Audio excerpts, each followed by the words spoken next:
If you play guitar or bass, there's basically no chance that you haven't heard of this company, Fender. Right now, Fender is getting a lot of hate in the music community. Maybe you've heard about the Fender Situation. Now, I don't want to go too deep into that here. There are already some very good videos on that topic. I'll link a few of them in the video description. But I do want to talk about my own experience with Fender that happened a few years ago. Back in 2019, Fender reached out to me and asked if I wanted to present a new Vintera series to a German-speaking market. At that time, I felt incredibly honored. It was a great chance for me. However, I had never really done a proper talking or review style video before, but of course I said yes. The collaboration should include three things. First, I would be part of a proper marketing campaign, including the 2 videos that we're going to film in London. Second, they would take professional promotional photos, which were supposed to be used in music stores. And third, I would get an interview with a well-known German music magazine. Out of all these 3 things, I actually only received one, the 2 videos. But more on that in a second. Fender booked a flight and a hotel for me, so everything was well prepared. So in the evening, I arrived at London, checked in at my hotel in the Brick Lane, and decided to get some chicken wings. After that, I spent basically half the night on the toilet, but yeah, that's a different story. The next morning, we drove to a studio, and I have to say it looked absolutely incredible. There was a full production setup, a translator from Austria who was super nice, a full camera crew, and even a makeup artist. Before the video shoot, I got some powder on my face so I wouldn't shine on camera. I warmed up a bit, and then I went to the couch to shoot the video. And you have to remember, I never spoke to a camera before. Like, it was my very first time, and there was a full production crew, camera team, all of that. My first task was actually not that difficult. Or somehow it was.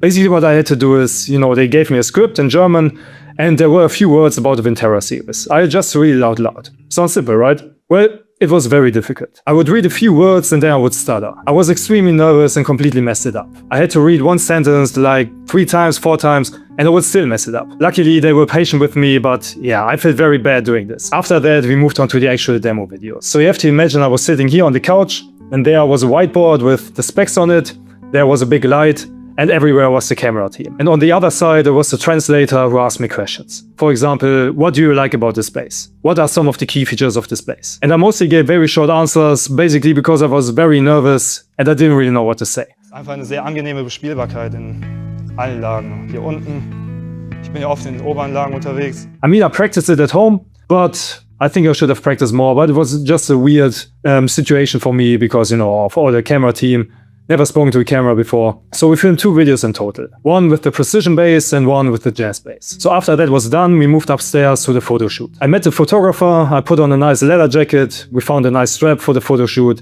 and then we got started. In between the shooting, he showed me some of the photos on his laptop, and honestly, they looked incredible. I remember asking him for his email or contact details so he can send them to me directly. Because for some reason I felt like I will never see these pictures. I think he said something like, Fender will take care of this, they will send them to you. But like I said, for some reason I felt like I will never see these pictures again. Right after that, I did the interview with the music magazine. At that point, I wasn't nervous anymore, so it flowed really well and it was a natural conversation. Unfortunately, this interview has never been published. After that, we were having drinks with the team and had a really fun evening before driving back to the hotel. The next day, I had a few hours to explore London before taking my flight back to Germany. Overall, it was a once-in-a-lifetime experience. I really loved it. But of course, there was a different ending to the story. A few weeks later, the videos were released, and they were actually pretty cool. You could definitely see how nervous I was, but I was overall really happy with that. However, there was still no photos, so I reached out to my main contact, and she said, don't worry, you will get them soon. Of course, I trusted this, so I waited. A few weeks later, nothing. Then I contacted someone else. The answer, the person in charge is on vacation, but you will get them soon. Still nothing. I contacted another person and he said, oh, don't worry, I'll sort this out for you. You will get them soon. And you know what? Nothing again. At some point, I think I had spoken to at least 6 or 7 people, and nothing happened. It was always the same, yeah, it's this person, yeah, you will get them soon.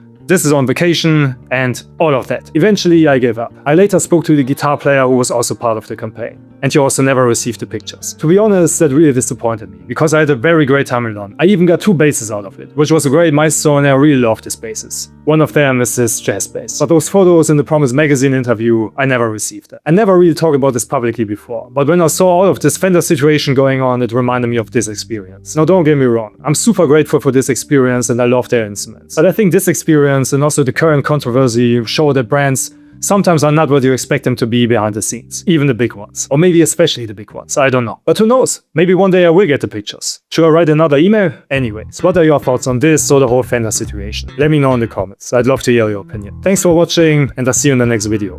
Bye. Looking back at the video, some parts were really cringe. Let's have a quick look so you know what I mean. Es ist ein C-Shape Halsprofil. Ist auch hier oben sehr schmal. Es ist eine super Bespielbarkeit, egal in welchen Lagen. Ich komme schnell von hier nach da. So basically I'm saying I'm getting really easily from here to there, which I mean, you know, if you do a demo video and you say something like this, it's not really necessary. It's obvious, of course, you know, you can get easily from here to here. But I was very nervous again. And when I said that, I was like, no way I said that. But then I hoped maybe they wouldn't include it in the final cut. They did, but yeah. Like the whole setup looked very nice. Like this was the second video, so it was a bit more comfortable. But yeah, they also included more of my playing, less of the talking. For a reason, I assume. But yeah, if you want to check out those videos, I will put a link to them in the video description. But yeah, they are a bit cringe. I was very nervous. I said it a few times now, but you see what I mean.